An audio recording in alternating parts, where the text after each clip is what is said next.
అసలు ఎటువంటి అవతవకలు జరగలేదండి. జరగలేదు అనటానికి దానికి నిదర్శనం మేమండి. ఎందుకంటే మా అమ్మ మా నాన్నగారు చదువుకోలేదండి. వాళ్ళందరూ కూడా వ్యవసాయ పనులు చేసేవాళ్ళు. అసలు అక్షరాలంటే ఏంటో తెలియదండి. చదివింది నేనే. తర్వాత నేను ఎంఏ బీఈడీ చేశాను. అలాగే ప్రైవేట్ స్కూళ్ళల్లో కాలేజీలో దాదాపు 16 సంవత్సరాలు పనిచేసిన తర్వాత మరి ఎంతకాలం చేస్తామని చెప్పేసి డిఎస్సి కోసం ఎదురు చూసినప్పుడు మరి ఒక 5-6 ఏళ్ళ నుంచి చూస్తుంటే డిఎస్సి రాలేదు. ఈ ప్రభుత్వం వచ్చిన తర్వాత మరి మెగా డిఎస్సిని ప్రకటించి చాలా తక్కువ రోజుల్లో 3-4 నెలల్లోనే కంప్లీట్ చేసి మరి అందరికి అర్హులైన అందరికి కూడా ఉద్యోగాలు ఇచ్చారు. అందులో నేను ఒకడిని. అంటే ఈ డిఎస్సి ట్రాన్స్పరెంట్గా జరిగిందా, నిజాయితీగా నిబద్ధతగా కరెక్ట్గా జరిగిందంటారా? పద్ధతి ప్రకారమే జరిగిందండి. కాకపోతే కొన్ని కొత్త కాన్సెప్ట్లు అర్థం చేసుకోకపోవడం వల్ల అందులో ఒకటి హారిజంటల్ రిజర్వేషను, అలాగే మరి పోస్టులన్నీ అంటే రాసిన వాళ్ళందరికి కూడా అన్ని పోస్టులు ఫిల్ అయ్యేలాగా ఇవ్వటం ప్రభుత్వం ప్లాన్ చేసి ఇవ్వటం అనేది చాలా హర్షణీయం. మరి దీని మీద ఎందుకు రాష్ట్ర వ్యాప్తంగా ఈరోజు మెగా డిఎస్సీలో అవకతవకలు జరిగాయి, ఉద్యోగాలు అమ్ముకున్నారు, స్కాములు జరిగాయి, పేపర్ లీకేజ్ అయిందని ఇన్ని రకాల ఆరోపణలు ఎందుకని అంటారు? మీరు ఇంత పర్ఫెక్ట్గా జరిగిందని చెప్పినప్పుడు ఇక్కడ డిఎస్సి అంటేనే పేదలంటేనే డిఎస్సి రాస్తారండి. ఎందుకంటే డబ్బులున్న వాళ్ళు ఈ పోస్టుల కోసం ఎంతకాలం ఎదురు చూడరండి. ఎందుకంటే డబ్బులున్న వాళ్ళు ఏదో ఒక వ్యాపారం చేసుకుంటారు, అనేక రకాలైన మార్గాలు ఎంచుకుంటారు. కేవలం పేదవాళ్ళు మాత్రమే ఎంచుకుని, ఎందుకంటే పేదవాళ్ళ దగ్గర డబ్బులు ఉండవండి. మరి డబ్బులు ఉన్నాయి అంటే మీరు చెబుతున్నారు కాబట్టి ఎవరికి ఇచ్చారు మరి ఆ వివరాలు అనేది మరి ఎవరైతే నిందలు వేస్తారో వాళ్ళు ప్రూవ్ చేయొచ్చు. మరి మీరైతే అసలు ఈ జాబ్ కోసం ఎన్నాళ్ళ నుండి కష్టపడ్డారు? మీకు ఎన్నాళ్ళకి ఫలితం దక్కింది? ఓపెన్గా అడుగుతున్నాను, అసలు మీది ఏ క్యాస్ట్ అన్న? అసలు అంటే ఇక్కడ ఈ మెగా డిఎస్సీలో ఇప్పుడు కులం రంగు కూడా పులుముకుంది. మీరేం చెప్తారు మరి? మాది ఎస్సీ మాదిగ కులం అండి. నేను దాదాపు 6 సంవత్సరాల నుంచి నేను డిఎస్సి కోసం కష్టపడుతున్నాను.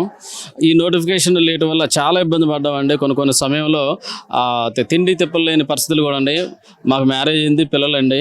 వాళ్ళకు కూడా తిండి పెట్టలేని పరిస్థితికి వచ్చిన స్థితిలో మరి వీళ్ళు మంచిగా మరి రిక్రూట్ చేయబెట్టడం వల్లే ఈ రోజు నేను టీచర్గా ఉన్నాను.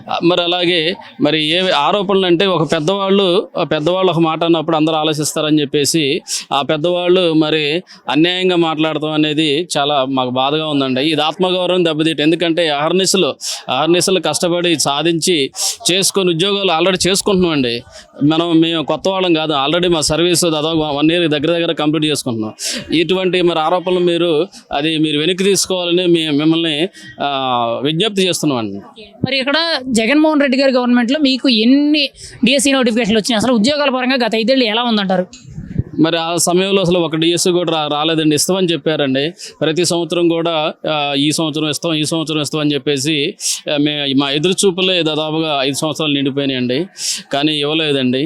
మరి వీళ్ళు ఇచ్చారు కాబట్టి వాళ్ళ విషయంలో మరి మేము చాలా సంతోషంగా ఉన్నామండి. ఇచ్చిన వారి విషయాలుగా మేము సంతోషంగా ఉన్నాం. మరి ఎవరైతే మాకు మరి మినిస్టర్ గారు కానీ, నారా చంద్రబాబు నాయుడు గారు కానీ, మరి లోకేష్ గారు కానీ, అలాగే డిప్యూటీ సీఎం పవన్ కళ్యాణ్ గారు, వాళ్ళందరూ సమిష్టి కృషితో మరి ఇంత సాహసయుతమైన నిర్ణయం తీసుకొని వాళ్ళందరికీ కూడా పారదర్శకంగా ఉద్యోగాలు ఇచ్చినందుకు మేము ధన్యవాదాలు తెలియజేస్తున్నాం. మరి ఇంత కష్టపడి సుమారు 6.5 సంవత్సరాలు మీరు కష్టపడి కుటుంబాన్ని సైతం కూడా పక్కన పెట్టి మీరు అహర్నిశలో కష్టపడి జాబ్ తెచ్చుకుంటే ఈరోజు ఎంత అవమానం పడే పరిస్థితి వచ్చింది. ఈరోజు ప్రతి ఒక్కరు కూడా హేళన చేసి మాట్లాడుతున్నారు కదా. అటువంటి వాళ్ళందరికీ మీరు చెప్పే సమాధానం ఏంటి?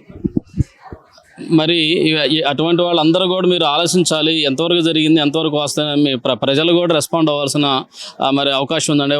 ఎందుకంటే ప్రజలు మాట్లాడినంతకాలం ఒక అబద్ధమే నిజంగా చలామణి అవుద్దండి.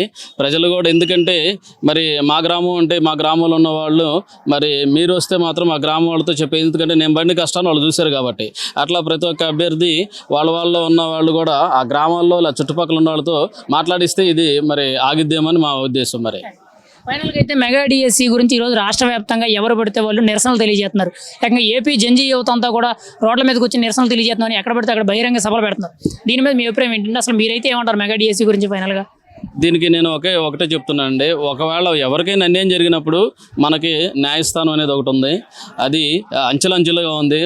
రాష్ట్రంలో మన హైకోర్టు ఉంటుంది, దేశ స్థాయిలో అయితే సుప్రీంకోర్టు ఉంటుంది. అక్కడ ఫైట్ చేయవచ్చు. ఎందుకంటే దానికి ఎగ్జాంపుల్ 98 డిఎస్సి వాళ్ళు 25 సంవత్సరాల కాలం ఫైట్ చేసి కోర్టు నుంచి తెచ్చి ఉద్యోగాలు పొందుకోవడం జరిగింది. కాబట్టి ఇందులో ఒకవేళ మీకు ఏమైనా అనుమానాలు ఉంటే కోర్టులో మీరు ఛాలెంజ్ చేయొచ్చు, దీన్ని చేయొచ్చు. కానీ ఆల్రెడీ చేస్తున్న వాళ్ళు మాత్రం అక్రమాలు జరిగినాయి చెప్పొద్దు. అక్రమాలు ఏంటో మీరు అక్కడ నివేదించండి, ప్రభుత్వాలకు నివేదించండి, అథారిటీస్ నివేదించండి, తర్వాత కోర్టులకి నివేదించి మరి అటు మీకు అన్యాయం జరిగితే మీరు న్యాయం చేయించుకోండి. ఒక మాటలో మెగా డిఎస్సి 2025 అంటే మీరు ఏం చెప్తారు? చాలా పారదర్శకంగా నిర్వహించారు, చాలా పకడ్బందీగా నిర్వహించారని మేము చెప్తున్నాను.